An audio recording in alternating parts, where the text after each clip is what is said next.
એમને જે વિન્ડ જોવા મળે છે, પાંખો જોવા મળે જ્યારે પ્લેન ઉડતી હોય, એ એક બાજુનો ભાગ અહીંયા સળગી રહ્યો છે. સતત અહીંયા તમને સળગતો જોવા મળશે.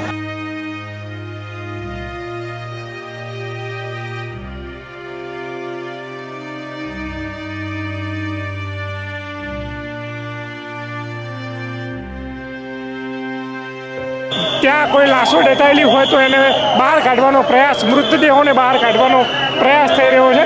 અહીંયા ઘણા લોકો તો જો પોલીસને પણ કોઓપરેટ કરતા નથી, એટલે માનવ જીવોને તો નુકસાન થયું છે, પણ પશુ પક્ષીઓને પણ નુકસાન થયું છે. એ દ્રશ્યો પણ તમને અહીંયા જોવા મળે છે. નમસ્કાર, ક્રાંતિ માર્ગથી હું વિમિત કુમાર.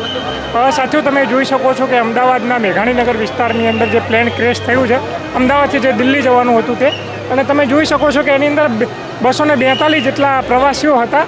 અને જે જગ્યાએ પ્લેન ક્રેશ થયું છે એક્ઝેક્ટ હું એ જગ્યાએ ઊભો છું. અહીંયા પોલીસ ની ટીમ તૈનાત છે, આર્મીની ટીમ તૈનાત છે, મેડિકલ ટીમ તૈનાત છે, એમ્બ્યુલન્સ છે, અને જેટલા પણ લોકો અહીંયા ઘાયલ હતા અથવા તો જેના મૃતદેહો અત્યારે જે છે એ ભરીને એમ્બ્યુલન્સમાં લઈ જવામાં આવે છે. કહેવામાં આવે છે કે 240થી પણ વધુ યાત્રીઓ અંદર સામેલ હતા, પણ બચવાની સંભાવનાઓ નહિવત પ્રમાણમાં છે.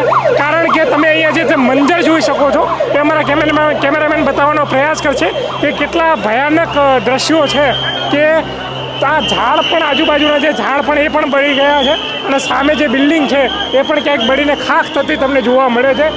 ક્યાંય ને ક્યાંય ફાયર એન્ડ સેફ્ટી જે ટીમ દ્વારા એ બિલ્ડિંગને અત્યારે ઓલવવાનો પ્રયાસ કરવામાં આવી રહ્યો છે, અને જે કંઈ પણ લોકો જે અત્યારે ઘાયલ છે એને બચાવવાનો પ્રયાસ કરવામાં આવ્યો છે. પણ તમે જોઈ શકો છો કે અહીંયા મૃતદેહોને લઈ જવામાં આવે છે એમ્બ્યુલન્સની અંદર. ચારે તરફ તમે જોઈ શકો છો કે પોલીસનો કાફિલો છે, NDRFની ટીમો છે, ખાસ કરીને ફાયર એન્ડ સેફ્ટીનો ટીમો છે, આર્મીની ટીમ છે. જેટલા બની શકે એટલા લોકોને બચાવવાનો પ્રયાસ કરવામાં સતત આવી રહ્યો છે. ચારે બાજુ તમે જોઈ શકો છો કે અહીંયા બાજુમાં જે ખાટલાઓ છે, જે ઝાડ છે, એના આજુબાજુની ઘર વખરીનો જે આજુબાજુના લોકો જે રહેતા છે, તમામ સામાન પણ અહીંયા બળી ગયો છે. અહીંયા JCB પણ કામ કરી રહી છે. જે કાટમાળ છે એને ખાલી કરીને ક્યાંય ને ક્યાંય ત્યાં કોઈ લાશો ડેટાયેલી હોય તો એને બહાર કાઢવાનો પ્રયાસ, મૃતદેહોને બહાર કાઢવાનો પ્રયાસ થઈ રહ્યો છે. અહીંયા ઘણા લોકો તો જો પોલીસને પણ કોઓપરેટ કરતા નથી.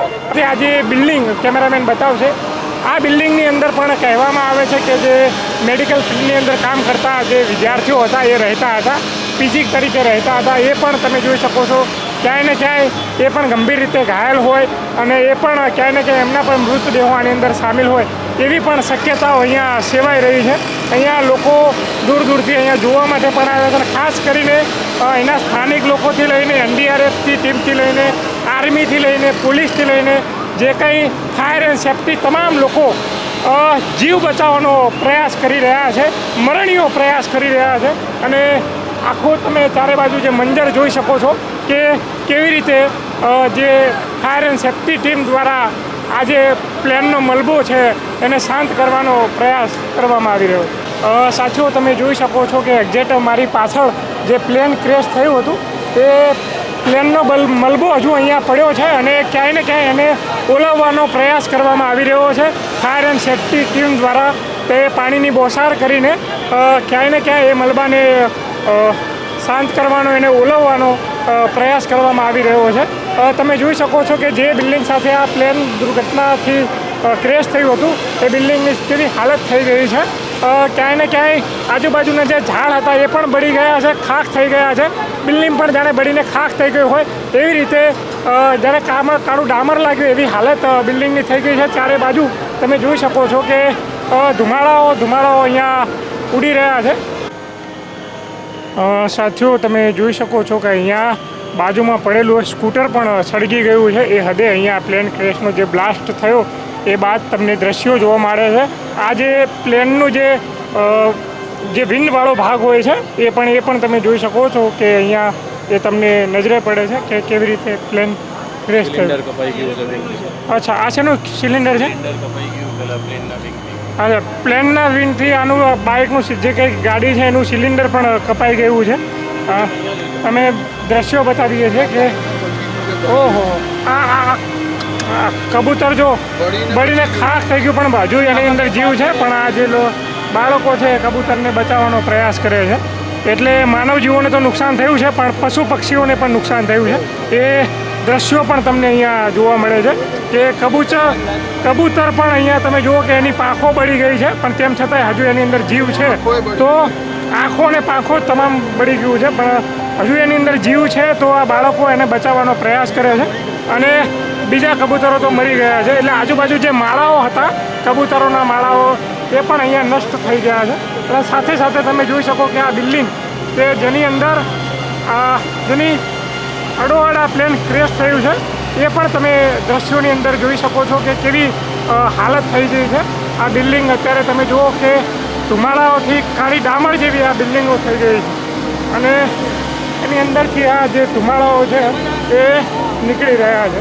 એટલે અહીંયા જે કંઈ લોકો મોટાભાગે ઘાયલ છે બચવાની સંભાવનાઓ તમને નહિવત પ્રમાણમાં જોવા મળશે.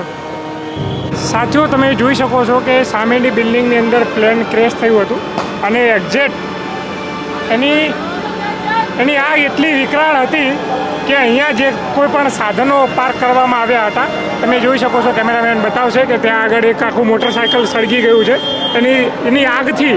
અને અહીંયા વાંસના જે કોઈ પણ વાંસના ઝાડ હતા કે આજુબાજુ બીજા કોઈ પણ જે ઝાડ હતા એ પણ અહીંયા એની આગના જે ધુમાડાથી ને આગથી જે અમે જોઈ શકો છો કે વિકરાળ સ્વરૂપ લીધું અને એના કારણે એ બાજુના બિલ્ડિંગની અંદર પણ જે ખાલી જગ્યા હતી એની અંદર પણ એને નુકસાન પહોંચાડ્યું.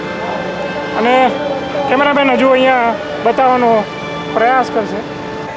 સાથીઓ તમે આ જોઈ શકો છો કે આ પ્લેનનો એક પાર્ટ છે એ પણ બળીને ખાખ થઈ ગયો છે અને એ પણ આ દ્રશ્યોની અંદર અમારા કેમેરામેન જરા બતાવવાનો પ્રયાસ કરશે કે આખી જે બે તેમને જે વિન્ડ જોવા મળે છે, પાંખો જોવા મળે જ્યારે પ્લેન ઉડતી હોય એ એક બાજુનો ભાગ અહીંયા સળગી રહ્યો છે. સતત અહીંયા તમને સળગતો જોવા મળશે.